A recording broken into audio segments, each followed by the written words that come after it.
tampering has been done to our footage. These events are non-fictional and not scripted.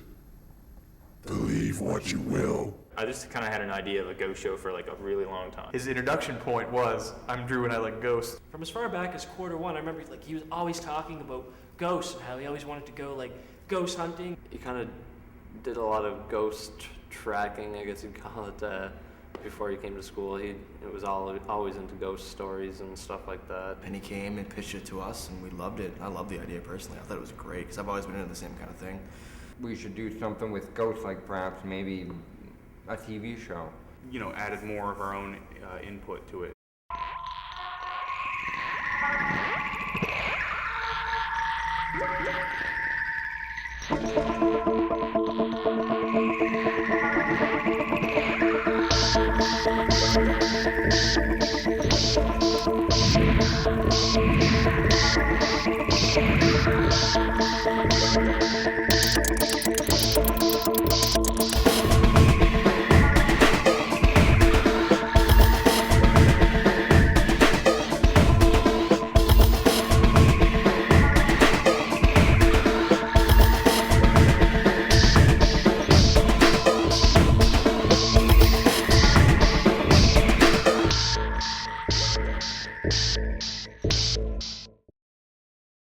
Kind of had an idea of a ghost show for like a really long time, and I mean everybody obviously made it come to life, and I don't know, I think that over the last few I guess weeks or so, like everybody just like blew me out of the water with their ideas, and we just kind of put it all together. And so as of now it's everybody's idea, but I kind of like grasped the concept of it first, and I wanted to come to life, but I couldn't do it with the rest of the crew. We have extra people just helping us behind the scenes, like I don't know, pretty much like Kevin and Daniel helping us out with editing and filming things, and I don't know, Devin even helps, and that's pretty cool. Devin's doing stuff, so I like that. Everybody kind of put their ideas together, but in the end it was just like, I don't know, like it just all fit together like a puzzle, I guess, and it was all distorted and apart before everybody kind of sat down with each other, and then we kind of wrote the series Bible for how we're gonna like pretty much place everything together. And once we did that, I think everybody had their own piece, and we just kind of fit together, and it was kind of a good sequence things that we all did together, and I think it came out pretty good. For episode 1, I was director, and for following episodes, I will be doing grip and gaff, and for the last episode, I will be director of photography. Well, the shoot was great. It was really creepy. It was just the fact that it was the anniversary of the Titanic sinking was really tripping me out. We just found some very interesting news, I'll tell you that. Tell us about it, Troy. Look, can you see that? Died April 15th, 1912. That's when the Titanic sank. Check out the date. What day is it today, Troy? You see this? Can we go a little closer? April It's a little blown out. 15th. Here, I'm closing the iris. April 15th. 14/15/08. Wow. Wow. At first, it didn't seem like anything was really happening, though. It seemed like a pretty average night, and by the end of it, I was actually a little worried that we didn't have anything. But once we looked through our footage and the audio and video, we actually came out with some pretty creepy stuff. I actually don't personally believe in ghosts or spirits or anything. But after the first shoot where we picked up some EVP, I started looking at the audio waves of it, and it's not adding up. The levels don't look right, and it's all very odd. And so I'm actually pretty impressed with it and quite surprised. I don't know if we did find evidence or if we just, found some weird anomaly. But either way, it was pretty interesting. Well, I would like to just call them maybe dust particles or something, but really that doesn't seem right. They seem unexplainable. We actually got voices on the analog tape, the EVP. Can you give me a sign that you're here? Which we didn't expect. We were kind of all hoping for it. We weren't sure if we were going to get it. And we did. We got a couple definite voices that we cannot pinpoint to any particular person or anything that was going on at the time. I was a little skeptical at first because I really want to believe, but at the same time, just that little skeptical part of me was trying to figure out what it could possibly have been. But by the end of it, I was convinced. Then we also got orbs, lots and lots of orbs, which are like the energies of the ghosts or whatever. And we got tons of those on the night vision cameras that we didn't realize when we were actually filming it all.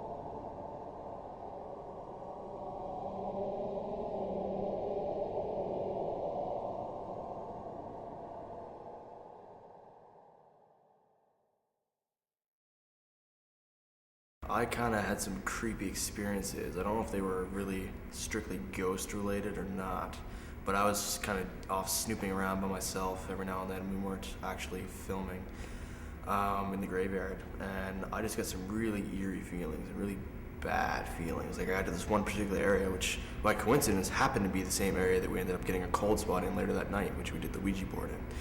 But I was right around there, and I got really bad feeling. I just knew I had to turn around, and I had to turn around and go back because it was just creeping me out way too much to be there. I wasn't too sure how to feel about using a Ouija board. It seemed kind of up the cheese factor a little bit.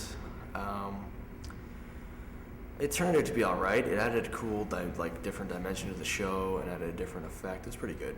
Myself, I've never seen anything with a Ouija. I've never used one, so I can't say yay or nay to the Ouija board. I've scared people while using Ouija boards in my youth. For us, it was a good cutting of teeth. We could see well, let's try using the Ouija board. It's a claimed thing to find spirits. Let's use it. The idea of bringing the Ouija board there was actually creeping me out. I think I was the only one on set who was uncomfortable with using the Ouija board. And anybody who knows me knows that I'm frigging terrified of that Ouija board. I do not want it to touch me. I don't want that thing to be near me. We were like, oh, let's get Troy to try and conjure up some spirits, and it just, man, the whole time I just felt completely uncomfortable with the usage of the Ouija board. But luckily, nothing happened with it. So we went through a few working titles. I think one that was jokingly tossed around was Ghost Hunters, as a homage to Ghostbusters. With Nova Scotia Ghosts was one of the original playing, or Maritime Ghosts. I don't know how it happened, but we're just tossing around things, and whether it was me or Rushton or whoever, we're just beyond the grave. And we were like, no, that has to be taken. But through a thorough search, it wasn't taken, so we claimed it right there and then. Weeks of planning, and Drew Wilson already had some rough preliminary things about how we wanted to have it run. Once we all did some sessions, working table sessions, searching the net, looking around, talking about what we can do. Weeks of getting it ready. Even we were shooting, we were still getting stuff ready to see how our episodes would flow and what can we do, what can't we do. Let's push the envelope. Let's do what we like. Let's blow it out of proportion. Let's make crazy stuff. Let's give her hard. And we did, and we got everything. I think we're doing that. I think we're trying to push the envelope. We're gonna up ourselves even after the first episode. We're gonna up ourselves again and again and again. This is gonna be phenomenal.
As much as I want to actually dig up some graves, we're not going to.